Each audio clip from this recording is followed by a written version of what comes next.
je ne fais que passer le message en toute démocratie. Ajoute du crédit à ce que je disais tout à l'heure. Voilà. Voleur. Les voleurs. Vous le pensez aussi, donc, C'est pas moi qui le dis. Vous le pensez? Je relève. Vous pensez qu'il y a des voleurs? Il y a trop de voleurs. Ça, Non, il suffit de citer quelques exemples. Après, vous pouvez être cités. Dans le cadre de l'instruction, des parents d'élèves, il y a... On parle d'enseignants, non? Oui, d'enseignants. Je dis il y a beaucoup d'enseignants qui sont des voleurs, je confirme. Peut-être qu'ils sont en ce que vous preniez l'exemple. Comment Juste une seconde, monsieur Nombalinga, juste comment? La personne va rappeler et va commencer. Beaucoup d'enseignants sont voleurs, c'est un téléspectateur qui le dit, il a peut-être les preuves de ce qu'il avance. Je donne un exemple. Oui. Les cours de soutien à coût de centaines de mille et ainsi de suite. Ça soutient quoi? On empêche la personne de faire les cours de soutien, monsieur Nombalinga. Le niveau est le On même. ne force personne. On n'empêche personne de... Les tocards ont les bonnes notes parce que les parents payent les cours Parce de que les parents soutien. payent. C'est du vol. Bon, un autre exemple pour compléter ce qu'il dit. Je ne citerai pas le nom des établissements. Aujourd'hui, il y a les établissements, les élèves, bon là encore, il faut dire aussi que c'est avec la complicité de certains parents d'élèves, chefs d'établissement et même certains enseignants, puisqu'il s'agit des enseignants, assez régulièrement en année supérieure. Mais on fait des cours de vacances qui sont payants. Et ce sont des enseignants qui suivent ces cours-là, ils ont leur part, le chef d'établissement a leur part. Et ces élèves-là, vous parlez des tocards dont il parlait, les tocards qui ont 8 de moyenne, on dit bon, ça ne sert à rien que vous restez en 4e, faites des cours de vacances, ils se retrouvent en 3e l'année prochaine. Voilà. Et très souvent, on se pose la question de savoir, mais pourquoi autant de difficultés, pourquoi autant de pourcentages bas, ainsi de suite. Monsieur Doga, vous faites les cours de soutien, est-ce qu'il y a un seul enfant? Cette année, je n'en fais pas, mais je peux parler des années antérieures. Oui, Est-ce qu'il y a un seul enfant? Pendant les heures de cours. Comment pensez-vous que celui qui n'a pu transmettre pendant ces programmes officiels, curieusement, va aller transmettre en soutien? Pourquoi? Est-ce que vous ne voyez pas que l'enseignant lui-même est en train de se mettre en porte-à-faux, est en train de se déjuger? Je suis incapable de transmettre pendant les heures de cours normales ou normaux, mais je pense que je suis vraiment capable d'aller transmettre au cours de soutien. Il y a un problème. Monsieur Nombalinga, vous conviendrez avec moi qu'il s'agirait là plutôt des mesures à caractère lucratif.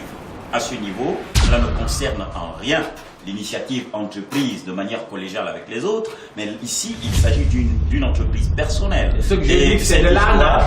De l'arnaque, ce serait certainement votre analyse à vous, monsieur. On prend des bouquins dont on prélève justement les enseignants et on veut vendre ça plus que l'inventeur lui-même. Je voudrais parler de celui qui a la propriété intellectuelle.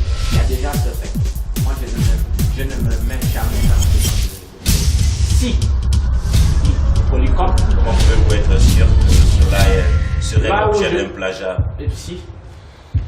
Je réagirai là-dessus, attention. Parce qu'après, lorsqu'on a au niveau universitaire... Je me sers, je suis moi enseignant, je me sers des bouquins pour extirper le contenu d'un cours.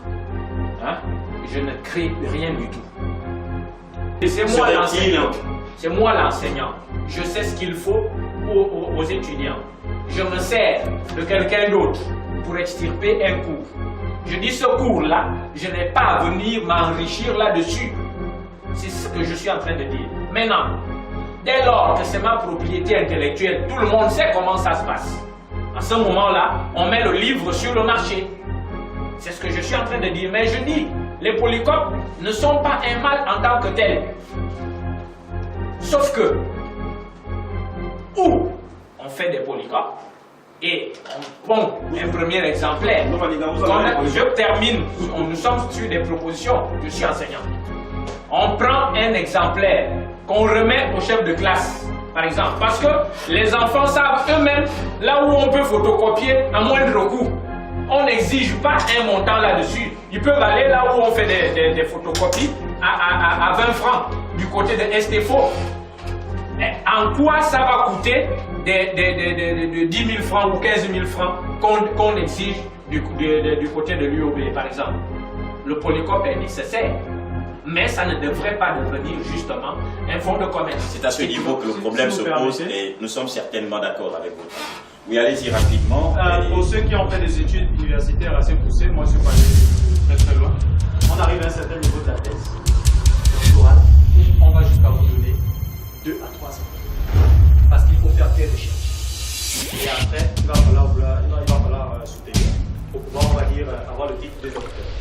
Donc, vous imaginez bien que si on va jusqu'à donner, on va jusqu'à donner 2 ans à quelqu'un pour pouvoir faire des recherches, c'est moi l'estime que le gars va falloir trouver.